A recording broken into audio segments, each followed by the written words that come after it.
Hi there, welcome to Prime Sports with me, Razak Musbao. Now, tonight, Hartlepool coach Abubakar Ouattara has come under increasing pressure to turn the fortunes of the club around. This follows the team's 2-0 defeat to Kumasi Asante Kotoko in the Ghana Premier League at the Barra Sports Stadium on Sunday.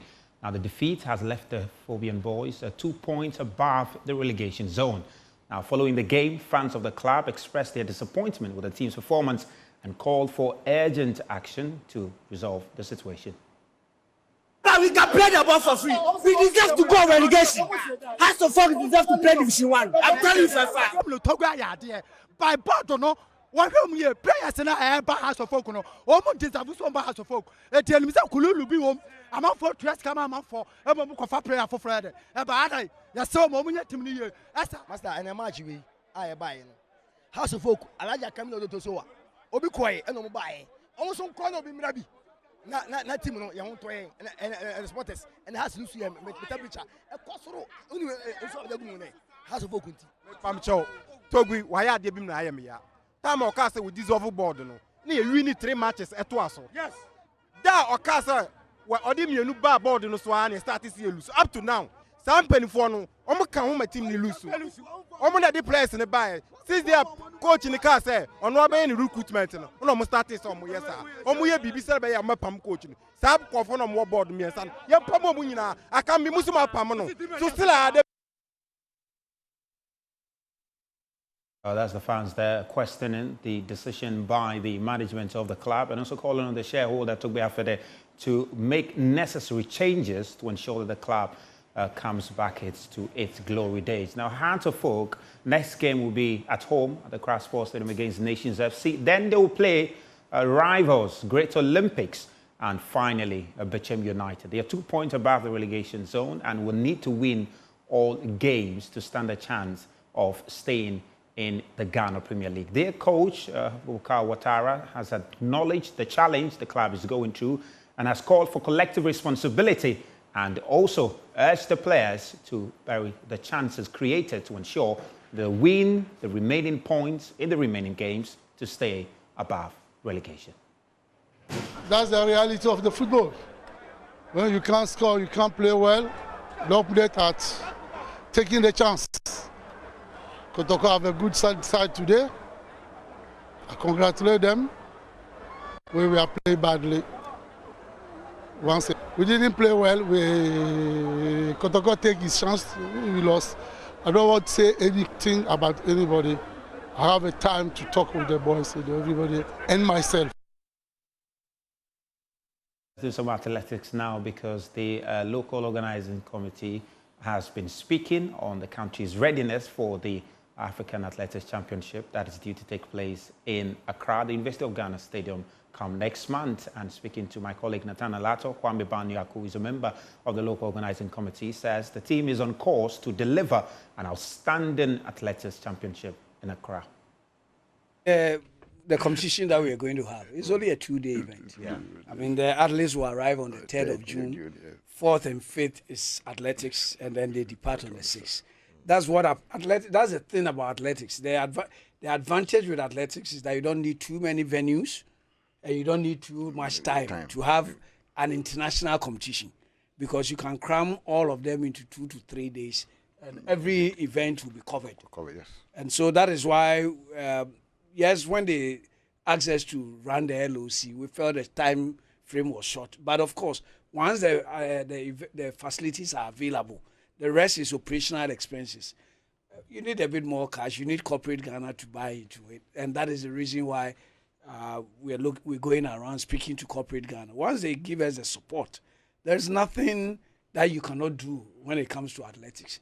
2 days, morning and evening, we are going to do this. Yes, and I think we are on course to making sure that Ghana follows up the success of Accra 2023 to make sure that Accra 2024, which is an Paris 2024 Olympics qualifier. And I think that's the bit we need to drum home. Yep. It is a qualifying event. We should insist on that. It's a qualifying event for Paris in July.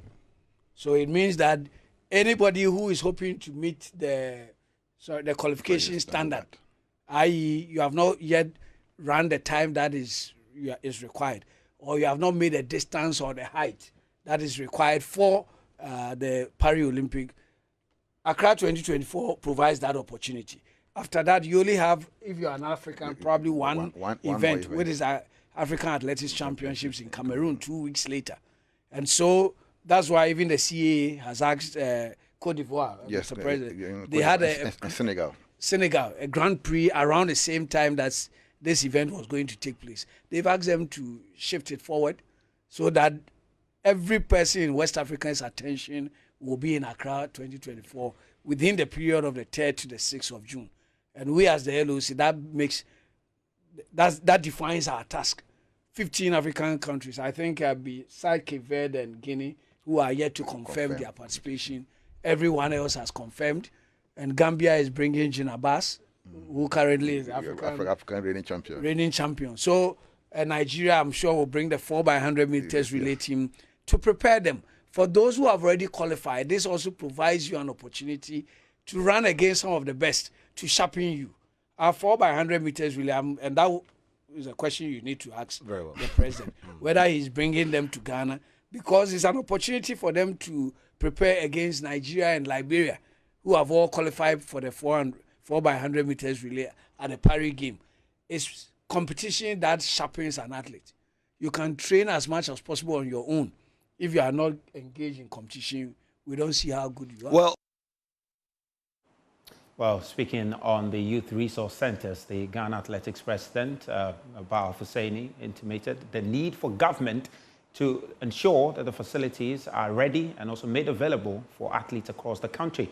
He emphasized that the facilities will help the athletes to prepare for the championship properly. The importance of those youth centers, not only Koforidua, nationwide, are very, very important.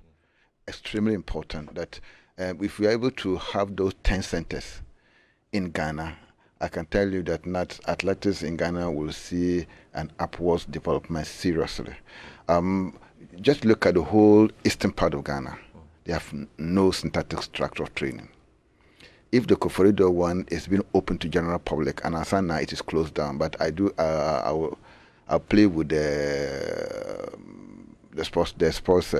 youth sports, even including the National Sports Authority and the Regional Sports Authority at Koforidua, to work with the ministry to let the athletes have access to the place for training. If we have those things in almost all the 10 regions that have been earmarked for those things, in the next 2-3 years, development will see a lot of athletes that emerging from these areas. The whole eastern part of Ghana, they don't have that. If they are able to train there, we should be able to produce more national athletes from that end, from that part of Ghana. And we shouldn't limit that one to only Koforidua. There's another stadium which is putting up in Navorongo. The whole upper region, not only upper west, upper east, the upper part of Ghana, they don't have that. Imagine if that thing is completed in Navorongo. You could imagine what it will do to the people from that enclave. There was one athlete that we had for Navorongo, long jump. He was called Solomon Atosona. He came to Kumasi and jumped 7.74 meters. Then we asked him how did he train, or who was training him. He said he just went to his school park, demarcate a portion that he was jumping. Then he came to Kumasi and beat everybody. We found a scholarship for him to go to US. The day he got his visa, he decided to go and visit his people at Navorongo. The Roland Garros is continuing, and we'll bring you more updates in our subsequent bulletins in that tennis competition. That's all we've got for you on Prime Sports tonight with me, Razak Musbah.